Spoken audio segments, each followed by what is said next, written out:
Hello and welcome to my Theory of Knowledge exhibition. My name is Yerin San, and I will be discussing 3 different objects related to the prompt, what is the relationship between knowledge and culture? This would be my first object of knowledge. As you can see, this is a book, and it is written in Korean. More specifically, it is a mathematics textbook written for a high school level, and I've been using it over the years to study additional mathematics outside of my school courses.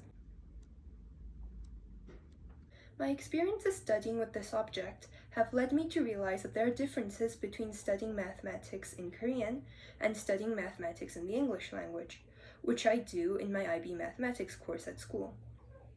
Due to this, I find that this object illustrates how culture's influence on language can influence the methods and tools we use to transmit and discuss this. In particular, I want to note one specific difference between these two languages when it comes to discussing mathematics. With this, I'm referring to a specific featural characteristic of Korean that makes it have unique linguistic tools for discussing mathematical knowledge.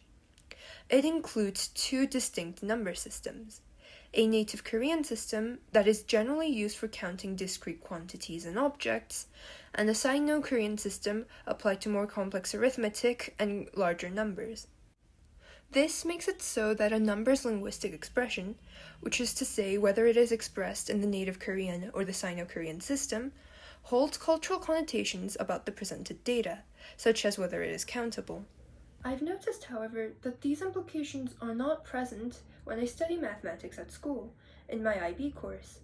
This is because the language we use, English, does not possess any mathematical terminology that holds these particular connotations, as there is no cultural context for them. This shows how the cultural influences built into a language can influence the tools we have available to transmit and discuss knowledge. This in turn is highly influential to the overall understanding we can gain from the transmission of knowledge, therefore showing that culture is a factor that can be influential.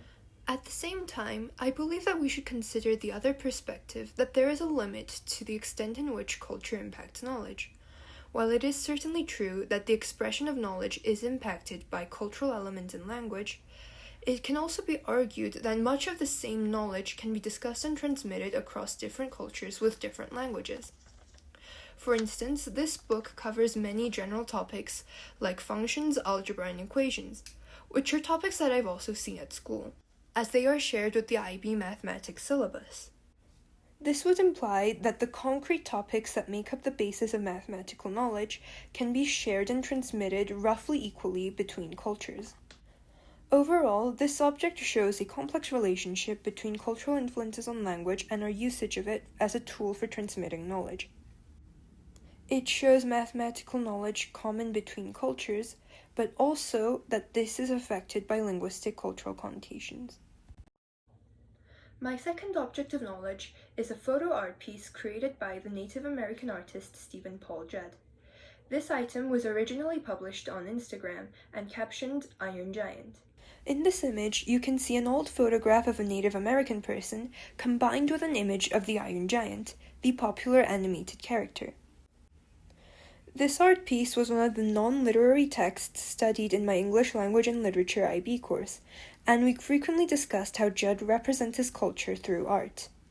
Regarding the prompt, this object shows the new opportunities for interactions between artistic knowledge and cultural perspectives that the technological development in the area of knowledge of the arts provides.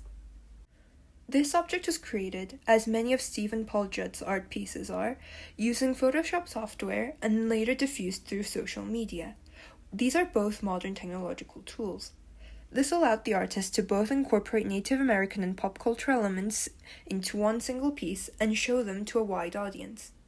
Thereby, this object shows how technology permits elements from different cultures to be combined in the arts, and this facilitates the representation of cultural perspectives. Another perspective regarding this object is that the artist's cultural origin influences the artistic knowledge that he has produced. Something we commented on frequently during class was the artist's statements that his motivation for creating art is to share depictions of his own culture with mainstream audiences, something that makes this perspective particularly relevant. Due to this, we can infer that an artist's culture provides them with a specific perspective that allows them to devise unique artistic methods and techniques. Considering all of these points, I believe that this object of knowledge very clearly illustrates how cultural perspectives and artistic knowledge can both influence each other. It shows a bidirectional relationship in that the artist's cultural perspectives influenced the production of artistic knowledge he was able to achieve, while at the same time, the artistic knowledge he had available and the technological tools developed within it allowed him to express his culture accurately and effectively. Finally, my last object of knowledge is this personally taken image. As you can see in the photograph, the object is a saddle that has a horse painted onto it.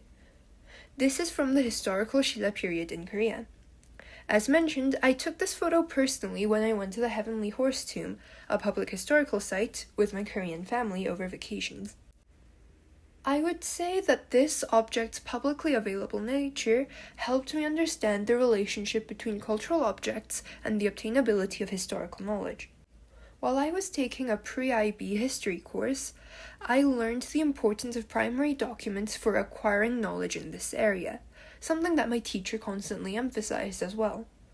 Consequently, my class noted how knowledge was more accessible for topics of cultural proximity, where sources are more available. However, publicly available historical displays help to counter this, and they are also quite prominent in recent years, as current society's attitudes actively encourage an interest for others' cultures. This is reflected on this object's plaque, where there are explanations in multiple languages to aid foreign visitors. Therefore, this object exemplifies a modern accessibility of primary sources that aids the acquisition of multicultural historical knowledge. Also, from my personal experiences, I would argue that culture itself is also a means for obtaining knowledge. As I was visiting with my family, I often noticed that they were able to understand this object's historical value more deeply than I could, as they were able to intuit its cultural importance of being a rare and ancient national treasure. This allowed them to appreciate the object's history on a deeper and more personal level. Due to this, I would say that constantly interacting with and being a part of a culture allows people to learn the significance and depth attached to history. Thus, while many historical sources like this object are currently accessible to the public, culture transmits historical knowledge that is important for having a more detailed perspective. In these ways, this object shows that there are varying cultural impacts on the obtention of knowledge in history. On one hand, it demonstrates that the availability and accessibility of primary sources in the form of cultural objects, such as this one, impact how easy it is to obtain specific historical knowledge.